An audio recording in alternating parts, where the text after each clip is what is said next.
Hi, I'm Crystal McDaniel, and this is How to Sing Part 6, Registration, how to sing between the registers. In this video, we will show a series of exercises that are necessary to make sure that in this very tricky part, the register, you do not lose connection or resonance, but actually double or even triple it.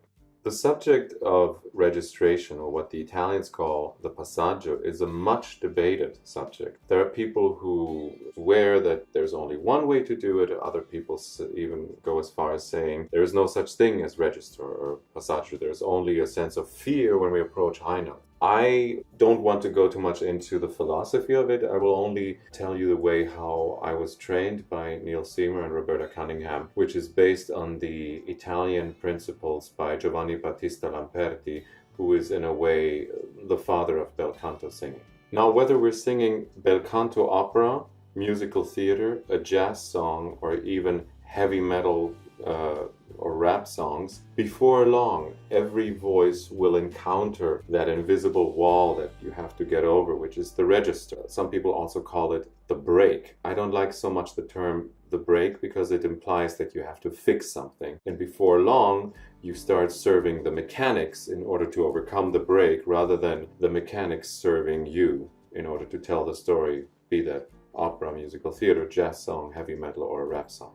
Before I was taught how to sing and navigate through the passaggio, my vocal range was pretty much limited to an F sharp above the staff, which for a baritone nowadays simply is not enough. You need to be able to sing a very solid G sharp, A natural, even B flats have been performed by baritones consistently. So I spent the first 3 years out of my singer's life, my artistic life, 3.5 years as a matter of fact, almost 4, wondering what is the key to unlocking that other part of my voice, until I realized it was not the amount of power with which I approached the high notes. Power and energy I had plenty. It was something else that needed to happen. I would like to demonstrate real quick the way how I used to sing in my middle voice that led into the passaggio, and then to demonstrate the things that I was taught by Neil Seamer and Roberta Cunningham right around the time I was 18 years old. So this is me now going to sing on in the key of E major on an A vowel, from the low E natural to the high E natural. This is how I used to sing. La. Again. La. As you can hear, as I'm approaching the high note and on the high note itself, there's a thinning in the sound that you're experiencing, that you're hearing, plus the beginning of a very unstable airflow, and I can feel also the sidewalls of my throat beginning to come together, just simply because the speed of the pitch that I'm attempting, much like whistling, the higher I go, the faster the air will accelerate. And when that high accelerated air hits the vocal cords, unless I do a certain series of physical activities, the cords would be blasted apart. So instead of getting the full resonating refraction and the full vocal cord adhesion, I would actually get this kind of phonation. Ah! The technique that I was taught, which is based on the Lamperti principles of bel canto singing, which I've already addressed, applies to any kind of musical style. Essentially, you can boil it down to changing the root vowel from its original pure vowel to the next closest vowel. In this case, I would then change the A vowel that I'm trying to sing from the bottom to the top. La. I would change that vowel from A to O. Please listen. La. So I close the vowel from A to O. So that immediately gives me a sense of more rootedness, more anchored in my body. That was not enough, however, because you still need to help the chords along, because even with the altered vowel, the airspeed of E natural is still in an unfiltered way hitting the chords. So with a sensation of what's called subglottal pressure, I'm helping the chords along by engaging the muscles of the thorax, I believe it's called, around the larynx, and the vocal cords are being gently driven closer together so that they then, like two suction cups, create more vocal cord adhesion. What is important is to not confuse the sensation of compression with a feeling of pushing, going. It's a very, very big difference. As I'm creating the sensation of compression, which could also be described as artificial suffocation, or simply the sensation of you picking something very heavy up, but keeping the throat yawned wide and released, that is what needs to happen. Because otherwise the force of compression, if the neck stayed tight and the throat were to collapse, those forces would then in a way ricochet and collide with each other and cause havoc on the cords. So now I'm going to sing again on the A vowel, from middle voice E natural to high voice E natural, and I'm going to add compression as well.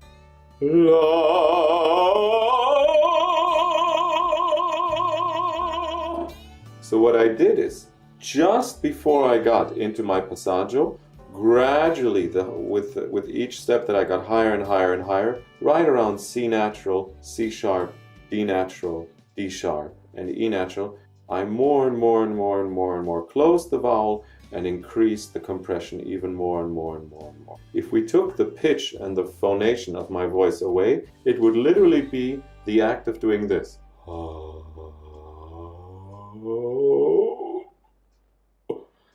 Again.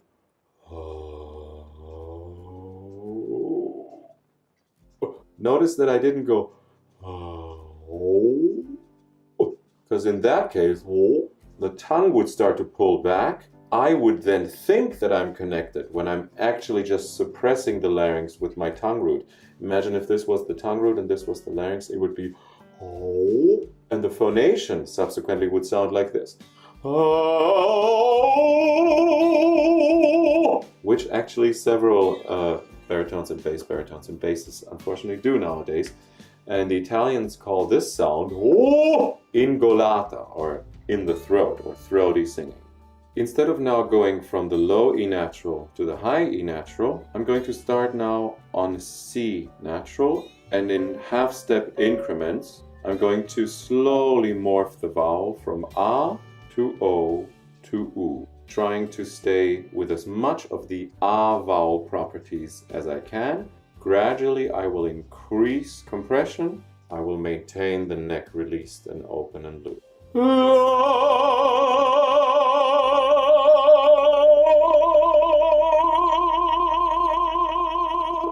And I'm going to go from the E natural and half-step increments down.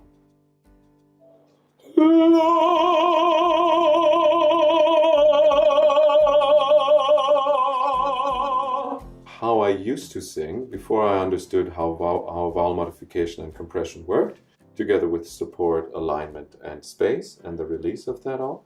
Like I said before, F sharp was pretty much the edge of my voice, because in keeping the passaggio open and without altering the vowels, my voice sounded like this.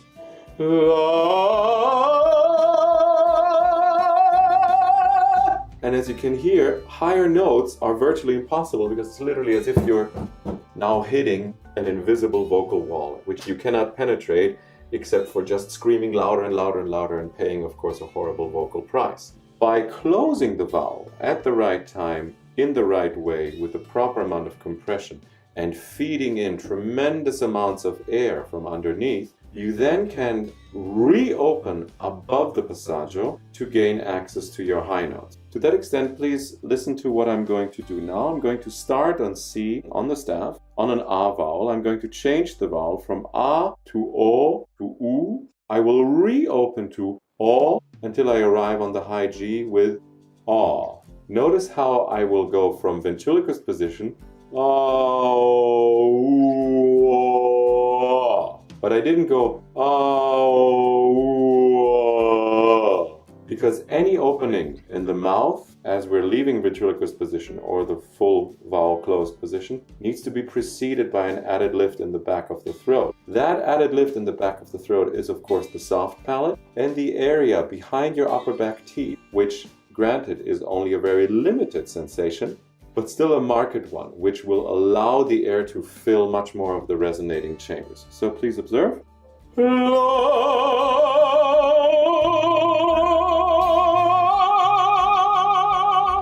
I will do it again.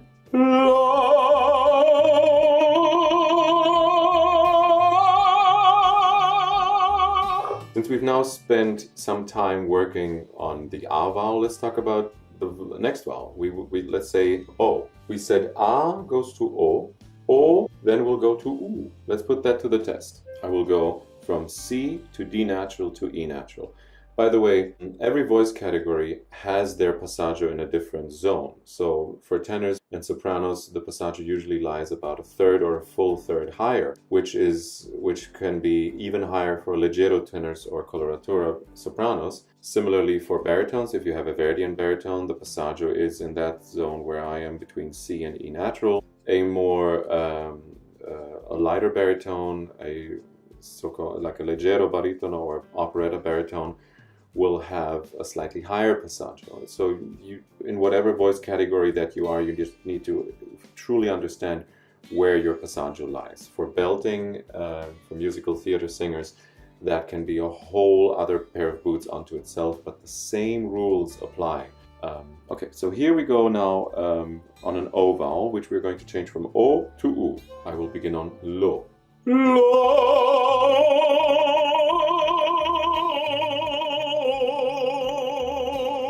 Since the O vowel is already semi-closed and somewhat darker in its nature, it is easier to close an O vowel than an A vowel. Let's try the same thing with E. E would be the root vowel. We shift it to E.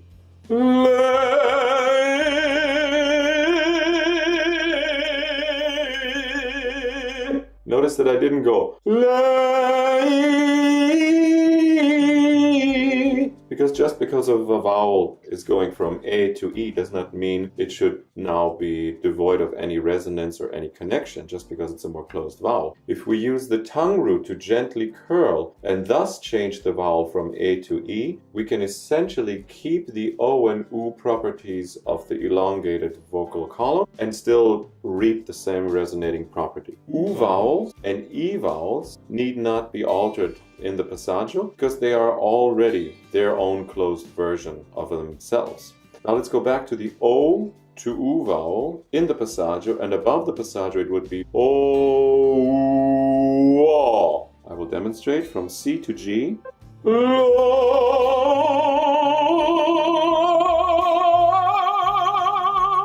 And the A vowel was lay into the passaggio. Above the passaggio, so right around F, F sharp, G, it would be lay. Remember, any opening in the mouth is preceded by an added lift in the back of the throat.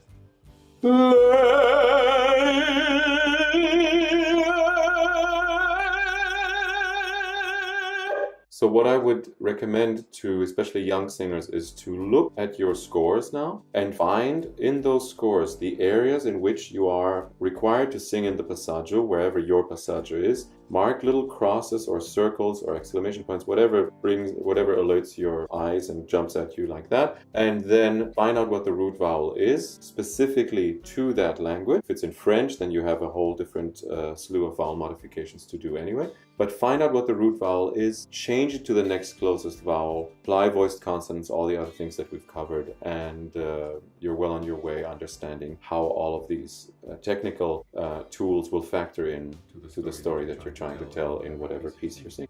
Great job, Eugene. Thank you. Thank you. That was How to Sing Part 6 registration. Make sure that you hit like and share this video with your friends, especially your singer friends, because we like to see the likes and we like to see how many times it's shared because we really want to help you guys. Leave your comments below and don't forget to subscribe to this channel. We want to see you and make this your home. And don't forget, believe in your voice. 20 seconds of being extremely serious. Silly, no, or silly. Serious. Or serious. You know what, next time I'll do your makeup for these things. In 20 seconds. In 20 seconds, 20 seconds. Done. 20 seconds of makeup. That's funny.